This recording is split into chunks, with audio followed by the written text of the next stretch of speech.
देखें जी, बिस्मिल्लाहिर्रहमानिर्रहीम।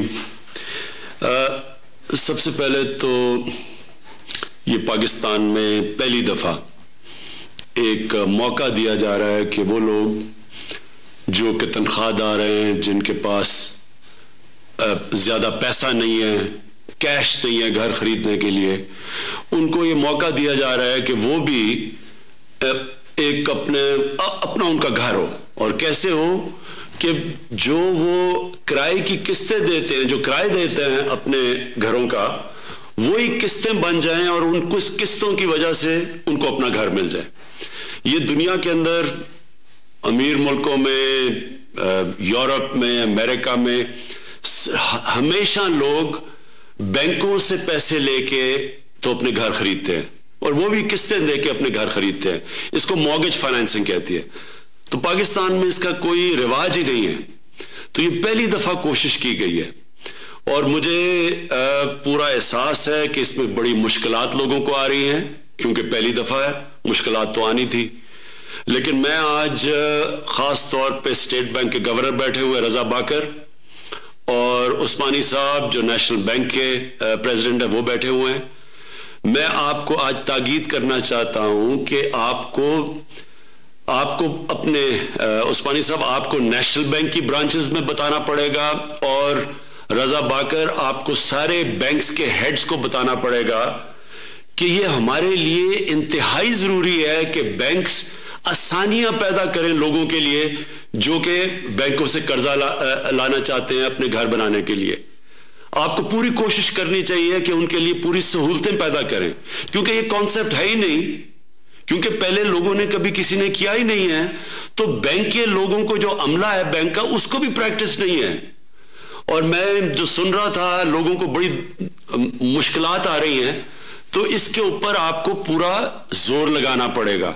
ये क्यों इंपॉर्टेंट है? सबसे बड़ी चीज ये कि लोगों को पहली दफा मौका मिल रहा है, जो कि कभी जिनके पास कैश नहीं था घर खरीदने का, उनको मौका मिल रहा है कि उनका भी अपना घर हो।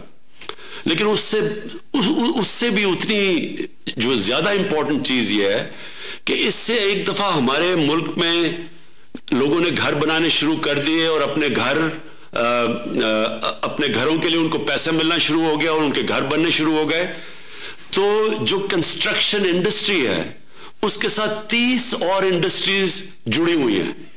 तो इसका मतलब यह कि सारे मुल्क के अंदर एक इनकलाब आ जाएगा, एक पूरी, जिसको वेल्थ क्रिएशन कहते हैं, मुल्क की दौलत के अंदर इजाफा होना शुरू हो जाएगा, लोगों को रोजगार मिलना शुरू हो जाएगा, नौजवानों के लिए रोजगार के मौके बढ़ जाएंगे, कंस्ट्रक्शन की बूम आ सकती है। तो यह सिर्फ यही नहीं है कि लोगों को अपनी छत मिलेगी, इससे सारी पाकिस्तान की जो माइशत है वो सारी माइशत को ऊपर उठा देगा। सारी दुनिया के अंदर जो कंस्ट्रक्शन इंडस्ट्री है वो सारी माइशत को उठाती है, जिससे जो वेल्थ क्रिएशन होती है। और ये तीसरी चीज ये कि क्योंकि हमारे मुल्क के ऊपर कर्जे चढ़े हुए हैं, हमें वेल्थ क्रिएशन यानी हमें दौलत के अंदर इजाफा चाहिए। जब दौलत में इजाफा होगा तो हमारे पास पैसा होगा कर्जे वापस करने का। तो हर तरह ये इस मुल्क के फ्यूचर के लिए ये सबसे इंपॉर्टेंट प्रोजेक्ट है, ये जिसके ऊपर ये जो हमने 1 साल से कोशिश कर रहे हैं और हर किस्म की रुकावटें दूर कर रहे हैं। तो मैं आखिर में फिर से ताकीद करूंगा आपसे रजा बाकर, आपसे, और दूसरा उस्मानी साहब आपसे नेशनल बैंक, क्योंकि नेशनल बैंक पाकिस्तान का प्रीमियर बैंक है और आपका सबसे इंपॉर्टेंट चीज होनी चाहिए कि लोगों को भी मौका मिले घर बनाने का और फिर बिजनेस एक्टिविटी भी चले। तो आपको इसके लिए अपने सारे अमला को, स्टाफ को तैयार करना पड़ेगा। सही। पीएम साहब, आपसे एक सवाल पूछना चाहूंगा कि जो मेरे ख्याल में शायद राब्ता हमारा मुनक़ता हो गया, बट वज़ीर-ए-आज़म इस्लामी जमहूरियत पाकिस्तान जनाब इमरान खान साहब ने बहुत अच्छी बात की।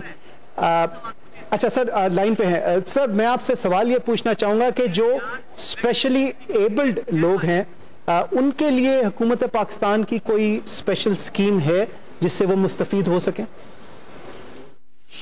जी, इसी में हमारी पूरी कोशिश है कि जो बेवा हैं उनके लिए उनको प्रेफरेंस दी जाए, ये जो स्पेशली एबल्ड लोग हैं, आपने बात की, बिल्कुल ये हमारी जिम्मेदारी है इस मुल्क की।